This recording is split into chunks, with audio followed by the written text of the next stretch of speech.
నమస్కారం ప్రజలారా.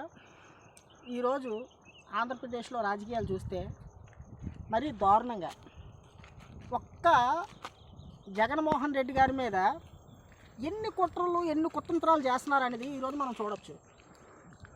వీళ్ళు సింగిల్గా పోటీ చేస్తే ఎలాగో గెలవలేరు.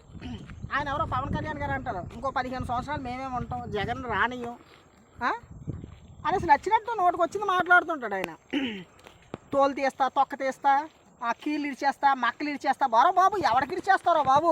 అంటే నిన్ను ప్రశ్నించే వాళ్ళందరికీ మక్కలు ఇరిచేసి కీళ్ళు ఇరిచేస్తానంటే ఇక్కడ మీరు ప్రజాస్వామ్యంలో బతుకుతున్నారా బాబు? ఈరోజు మీకు అధికారం ఉంది కదా అని మక్కలు ఇరిచేస్తాం, కీళ్ళు ఇరిచేస్తాం, తోలు తీసేస్తాం అంటే ఎవడు ఒప్పుకోడు. అర్థమవుతుందా? అలాగే జగన్మోహన్ రెడ్డి గారిని ఈరోజు ఆయనకు ఉన్నటువంటి సెక్యూరిటీ తొలగించారు. జెడ్+ సెక్యూరిటీ ఇవ్వాలా? మీరు ఎక్కడ ఇస్తున్నారు? ఆ సెక్యూరిటీ ఇవ్వకపోవడం వల్లేగా మన సింగయ్య అనే వ్యక్తి చనిపోయాడు కారు కింద పడి. ఇలాంటి లోపాలన్నీ మీలో పెట్టుకొని మళ్ళీ జగన్మోహన్ రెడ్డి గారి మీదే ఏడుస్తారు. కోడి కత్తితో పొడిపించిందే మీరు, మళ్ళీ ఆయన మీద ఏడుస్తారు. గులకరాయితో కొట్టించిందే మీరు, మళ్ళీ ఆయన మీద ఏడుస్తారు. ఇన్ని ఏడుపులు ఎందుకురా బాబు?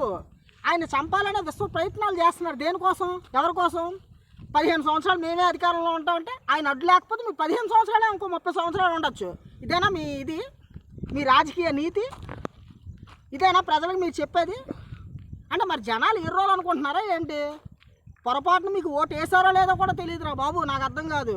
ఈవీఎంల మేనేజ్మెంట్ అంటున్నారు. ఇంక ఈవీఎంల మీద ఈరోజు గోలకు జరుగుతుంది, చర్చలు జరుగుతున్నాయి, లోపాలు ఉన్నాయి, జరిగాయండి. ఎక్కడ జరిగిందో తప్పు జరిగింది. ఈరోజు జగన్మోహన్ రెడ్డి మీద ఇన్ని కుట్రలు చేస్తుంది దేనికి? ఇంకో 30 సంవత్సరాలు వేలేద్దామనా? మీరు చేసిన ఈ సంవత్సరంలోని మీరు చేసిన అరాచక పాలన మీద తీవ్రమైనటువంటి వ్యతిరేకత వచ్చింది ప్రజల్లో. అది మీరు మర్చిపోకండి.